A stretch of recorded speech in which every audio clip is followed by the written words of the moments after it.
Hello and welcome. I'm so excited because I'm at the Your Voice of Greatness conference that is kicking off in Toronto, Ontario. We have the titans in the industry today. We have Todd Stottlemyre, which is a three-time Major League Baseball player, championship winner. We also have Mr. Byron Nelson, who is a self-made multi-millionaire and has also helped hundreds of other people, individuals, change their lives financially, emotionally, spiritually. He is just an amazing personal development guru and speaker. We also have Mr. James McNeil, and he's also known for his communication and his story of overcoming.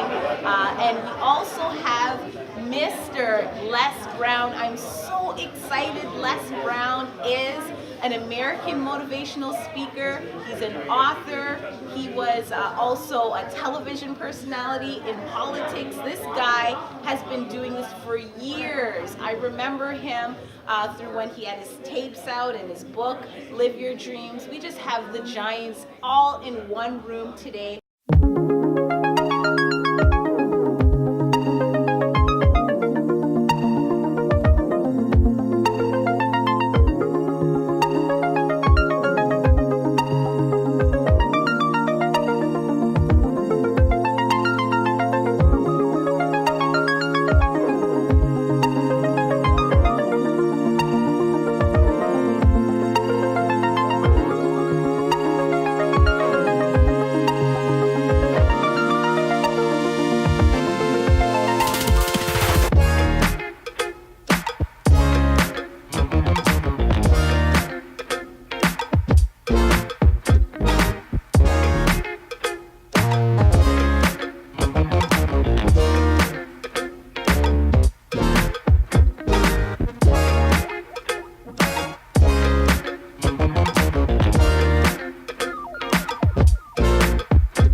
When I played Major League Baseball, I had to master a handful of things.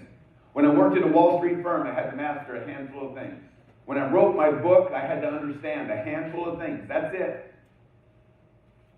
And I'm going to tell you what, one of those handful of things that I believe is so important. If you don't know how to get there, find someone who does. We're at the Toronto Sheraton at the Your Voice of Greatness conference, and we were so blessed to have Todd Stottlemyre grace the stage and empower us to go forward into the future with relentless mindsets. Now, he is a three-time Major Baseball League champion, and I just wanted to ask you, what does it take to have a champion's mindset? Well, first of all, thank you for having me on your show, first of all. Second thing is I would tell you that a champion's mindset is developed through failures. And most people, when things get difficult or when they go up against opposition or the wall and they're having a tough time, a lot of times this is when people opt out.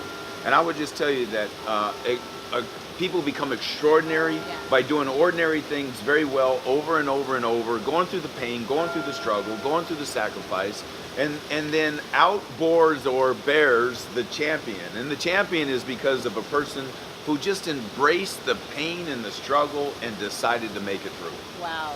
So you have 9 points in a relentless success system, I guess you would say. I know you do teachings on that. Your book is also called Relentless Success. Can you share with us one of those 9 points that you think would be transformational for these people? Yeah, great. You know, and the 9-point achievement system really came through lessons in life, triumph, tragedy, all the different things.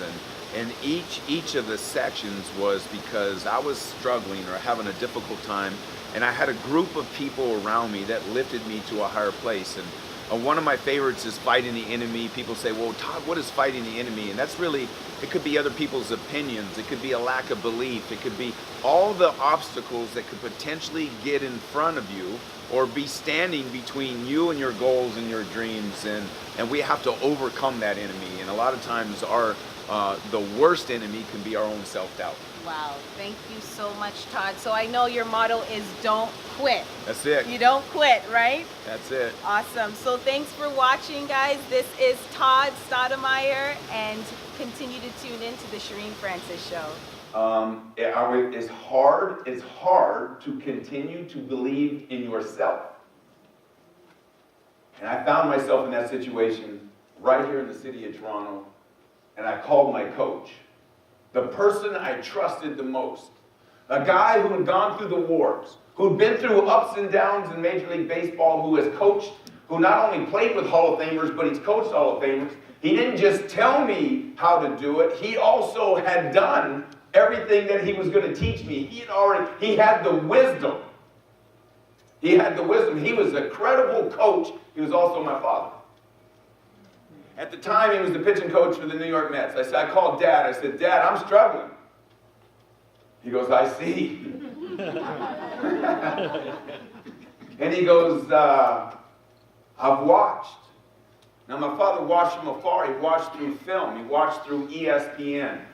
ESPN loved my father. The ESPN wasn't so big on me. I still don't like that ESPN. You know, they said a lot of bad things. But anyways, Dad says, I understand. I said, Dad, here's what I said. Because I want you to know the power of a coach. See, the power of the coach will see what you can't see. The power of the coach will believe in you when you start to lack belief. The coach will begin to pour belief into you. I called Dad. I said, I'm struggling. He says, I know. I said, Dad, when I make a good pitch, I give up a base hit. When I make a bad pitch, I give up a double, a triple, or a home run. I go, Dad, even when I'm making good pitches, I can't get anyone out. And he says, well, Todd, he says, what did you mean by a good pitch?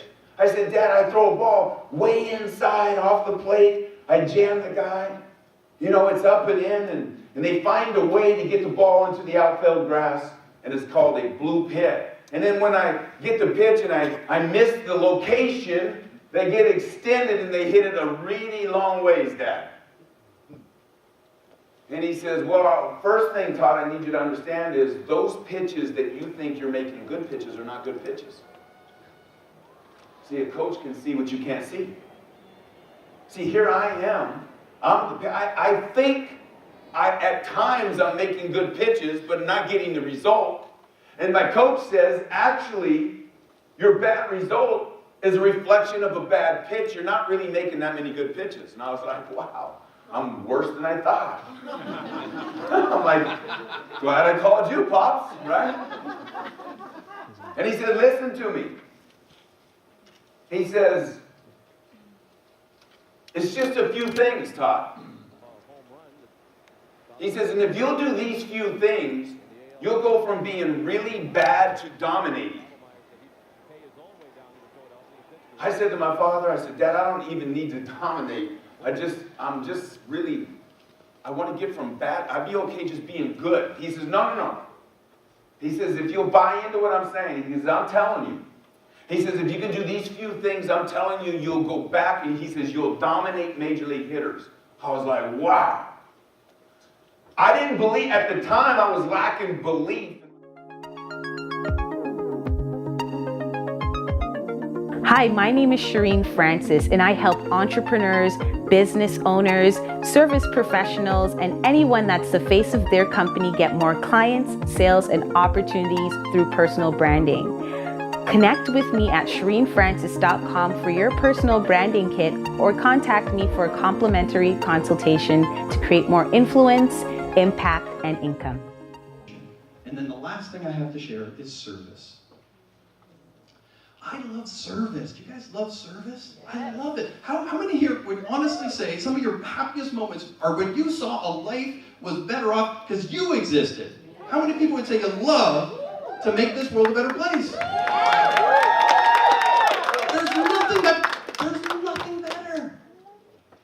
there's nothing better than seeing this world is better because I showed up.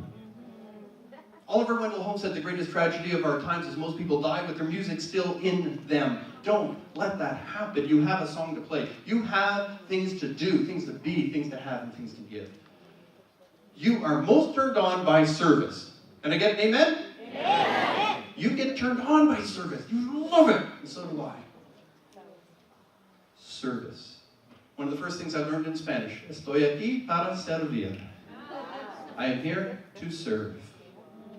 If it's okay for my master mentor, it's okay for me. I'm here to serve. And if you will be here to serve, you will watch your life transform. Hello, good night, and welcome to the Cherene Francis Show. We're at the Your Voice of Greatness conference being hosted by some of the most brilliant minds on the planet, starting with Mr.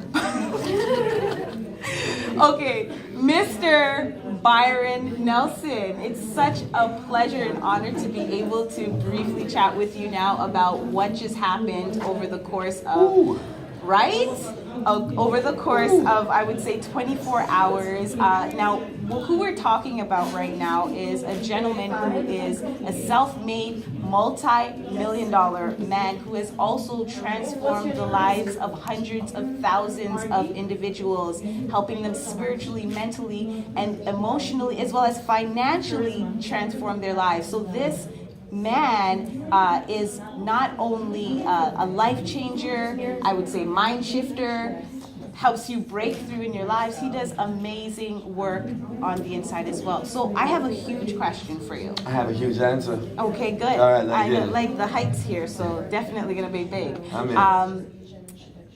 What is someone to do when they are at a deep, dark place, or they're in a funk and they want to break through and come back out? How does someone have a comeback? How do you have a breakthrough when you have a breakdown? Yes.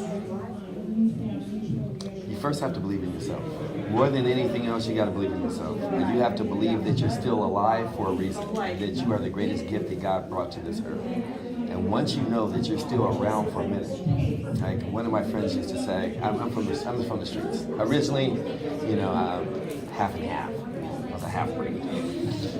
And in that conversation lives, one of my friends used to say, "Oh my God, somebody just shot a gun."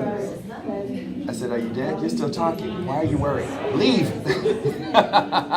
So long as you're still standing and you're still alive, that means you have another breath to do something great, and that you were preserved for something extraordinary. And so every breakdown gives you a breakthrough to be a testimonial for somebody else, to be able to give them the peace, the mind, and the wisdom of how to be able to. Everybody loves a comeback king. Everybody, the greatest stories are the people that lost and then came back. There's a piece I was going to do today. It was called I Came Face to Face with My Maker. And the whole essence of the poem, I wish I had had a chance to do it, but we ran out of time, was really about how you were gifted everything on your own accord. You lost everything because you didn't know who gave it to you. Wow. And so that being said, when it comes to that place where you're being reminded of who you are and who blessed you with those talents and gifts, because a lot of people, as you said, will use their story for a comeback, and they're ready to step into leadership, such as this event where people are here wanting to discover their greatness. There was something profound that you said yesterday, which was everyone wants to be a leader, but in order to be a leader, you have to be an extraordinary follower, an extraordinary follower. And this event was very much about, the mentorship that not only you have been pouring out to so many people, but how much less has also passed into you. Can you share with us, how one continues to first find that mentor so that they can be an extraordinary follower? What are the things that they look for in order to put into action that new desire to come back into that role and be a leader? Well, what it really comes down to, that's a profound conversation, because it's not an easy conversation. It's not a simple conversation. When you look at it, I'm spiritual. I give all my glory to God. So, and I tell people you can call him Allah, Yahweh, Jesus Christ. Let's just go. I'm gonna go with mine. So Jesus was the greatest servant leader of all time. It said, I mean, he washed the basins. He took a basin and washed feet. So servant leadership is what we're looking for. Then in order to do that, you have to tap into, if Jesus was the word before he became Jesus, then that powerful word called submission, which means sub is underneath and mission. So you have to be the mission that is willing to go down under before you can come up. Wow. So you have to submit. Yes. And so in Les Brown and every mentor I've ever had in my lifetime, I've learned that no matter how high I get stuck at a place. At every level that I've gotten to, I've gotten stuck at a place where I did quite well and I had a vision to do greater, but I couldn't do it without somebody opening the door. So I had to go back underneath somebody else's tutelage that had the, what I call instant credibility, someone who's already done it for 20 years, that by me attaching myself to them, submitting to them, their tutelage and their coaching would rise me up and collapse 20 years down to 2 years because they've already paid the price, and I had to be that person to serve them, wash the feet, be in the basin, and find the person to be that great servant leader that they would then in turn find me the most valuable player, the MVP in their life, and take me wherever they went, which would immediately take me to the next level. Wow. And this event was all about leveling up, right? Leveling up. Level This is up. about level up. Level up. Well, Exactly. Mr. Byron Nelson, it's been a pleasure to speak with It's you been my here honor. and to be under your tutelage in this event and throughout. And it could not have Yeah. happened without you. Oh my goodness. I mean, I've had a serious range of this. Honestly, you are so freaking amazing. I love you. Thank you. Thank you. Until you have a now mentality, success will always elude you. Everything must be done in the moment that you feel it, that you see it, that you smell it, that you taste it. Do not wait for anybody. If you feel like you're being sold, then you probably are, because you have to sell your own mind on wanting to be successful before somebody else can sell you. Now mentality is everything. The distinction of a person, and why is a woman carrying the bags? I got it. Yeah, she will knock out 3 guys, but still. But a now mentality, as far as, a person says, look, I got a piece of property, it's worth $300,000, I'm gonna get you into for $200,000. He says, send me some information. Stupid, it's a foreclosure. You just lost out because you don't understand the now mentality. Right with me on that so far? So number 1, start now. If it feels good in your soul, whoever brought you out, tell them, you know what, I won't quit on you if you don't quit on me. Learn the power of a decision. Write that word down. D-E comes from D-E, day, right? Where it came from, side, suicide, genocide, petricide. It means to cut away every other option. Once you make a decision, the successful people on the planet, 10% that run the world, they make a decision and the how-to comes afterwards. The followers and the people that fall short of life, they always want all the information first and then they're going to make a decision. You decide, I'm going to go from renting to owning a house. You don't know how to buy a house. You don't know what a foreclosure is. You don't know what underwriting is. You don't know what appraisal is. You don't know what the down payment is. You don't have any money. You don't even know what you're going to do. All you know is you're tired of renting. You need to buy a house. The decision's made. The how-to always finds you. You decide, I'm going to university. You don't know what university you're going to. You don't know if you can afford it. You don't know if you're going to stay in state. You don't know if you can go out of town. You don't know if you'll pay up. You don't know anything about it. The decision is made. The how-to finds you.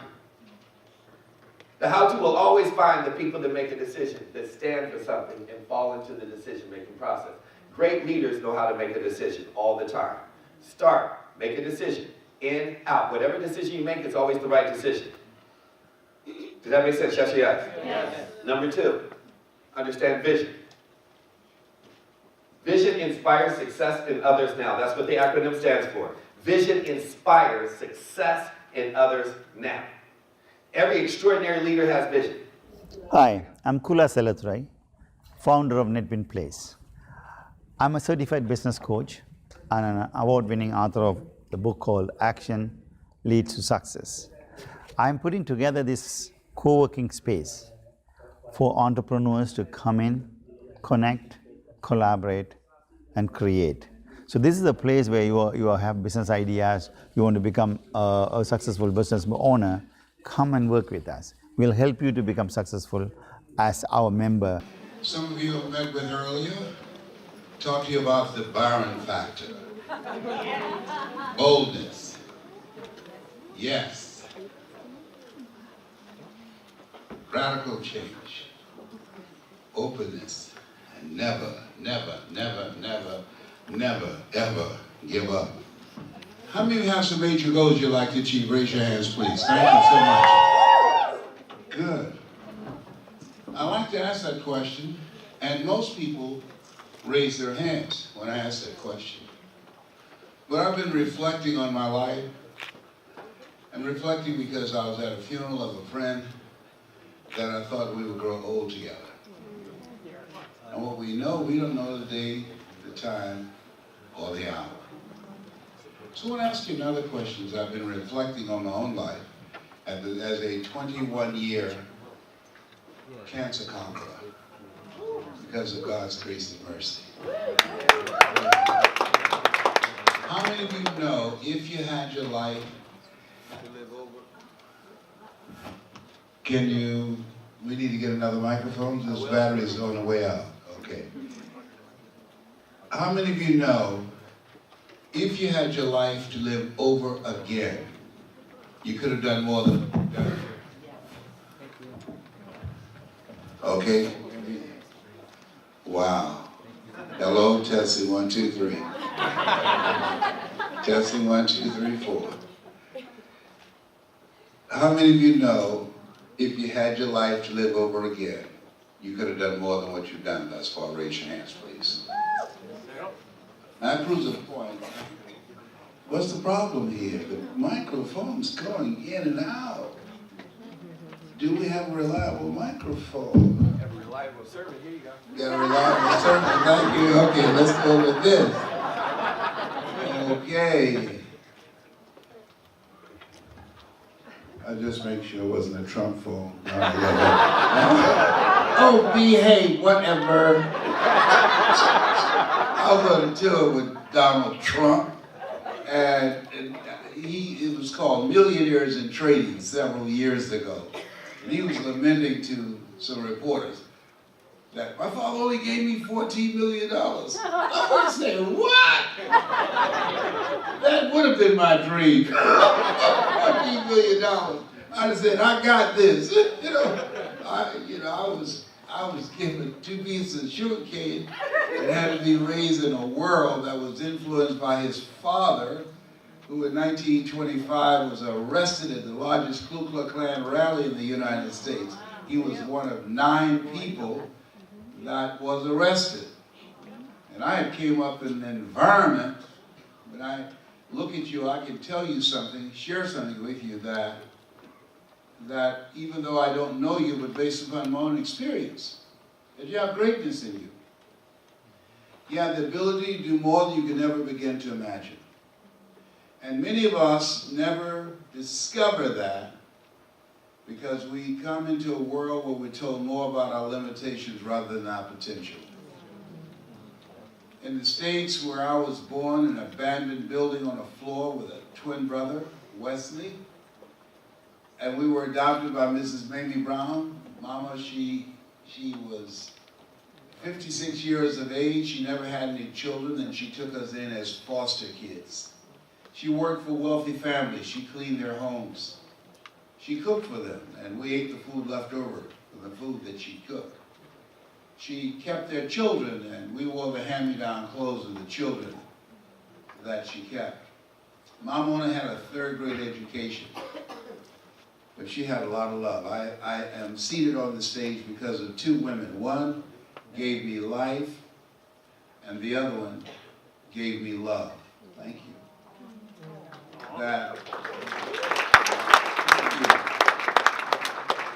God took me out of my biological mother's womb and placed me in the heart of my adopted mother. And one of the things as I think about what I'd like to share with you, they had to come upstairs and get me up. I want you to write this down. Pursue your dream in spite of.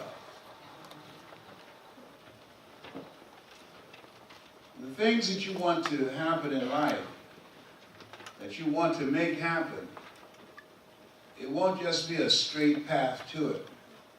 And you already know this. I'm going to share with you and remind you of what you already know.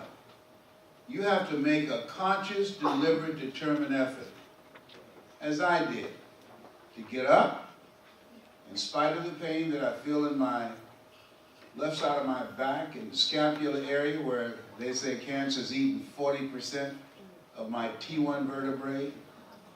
And when I was at the Cleveland Clinic, and they came in and said, there's something we need to tell you. I said, excuse me, I know.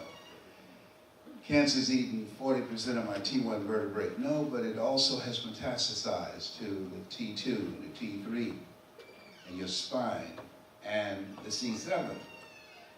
I smiled, I looked up, he said, why are you smiling? I said, 7 is my lucky number. Are you kidding me? That cancer getting the hell beat out of it. Oh my God, I said, that's a wonderful thing. All right. He looked at me and said, whatever. But here's what I had to say, hey, I'm getting up. I'm not going to allow this to sideline me. How many of you had to do some things in spite of? Raise your hands, please. My mother went to work in spite of the fact she had ankles and her knees swollen from arthritis. She used to say, Arthur's bother me. And I said, Mama, who's Arthur? She said, don't worry. You live long enough, you'll find out. Welcome to the Cherene Francis Show. We are at the Discover Your Voice of Greatness conference, and we just heard from Mr. Les Brown, who just poured out his heart, his spirit, and his wisdom into hundreds of people in the room. Many people left being transformed, feeling changed, ready to pursue their dreams, and it's just a pleasure to be able to be here to ask you a couple of questions on what it is to cultivate your greatness, your voice of greatness, and really pursue your dreams. So, Les Brown, Mr. Legendary Les Brown, if someone has a dream that they really aspire to go towards, and they see that it's really big and very overwhelming, what would your advice be to them to take the first step? The first step is to act, to make the commitment. Don't ask yourself how. You can figure that out once you make the commitment, and keep your commitment to your commitment. Because once you do that, the journey of 1,000 miles begins with a single step. When you make that commitment, I'm going to do it, and I'm going to figure it out, things begin to happen. Wow. And so a lot of the times when we step out, things move on our behalf. But then there are other things that come in the way. Sometimes there are other opportunities, other challenges. How do we know we're going in the right direction, and how to make the right decisions to keep on the right path? You know, it's very easy to find out when you're going in the right direction. When you discover you're going in the wrong direction, just turn around. Because Einstein was right. Insanity is doing the same thing in the same way, expecting a different outcome. You have to make an adjustment. You have to be flexible and versatile and understand and know through persistence. Don't stop. Og Mandino say persist until you succeed. Thank you, Mr. Les Brown. And just one more question. If you were to do one thing again in this, if you had a chance to do it all over again, what would that one thing be? And how would you execute that plan? I would have started sooner. I didn't do it for 14 years, I'm embarrassed to say, because of fear that I wasn't good enough, because I don't have a college education. And I just couldn't see myself having something of value to say that somebody would be interested in. Say nothing of paying me to say it. You know, when I speak in the U.S., it's $70,000 an hour. Wow. A lot of people work a whole month and don't receive that. So I would have started early, and I would have made a greater impact. Wow. So start earlier and take the first step. Don't underestimate yourself. Don't ask how you're going to do it. Lean not unto thine own understanding. Make the commitment. Commit thy works unto the Lord, and thy thoughts shall be established. And keep your commitment to your commitment. Thank you, Mr. Les Brown. It was a pleasure to hear from you today and personally have this conversation with you.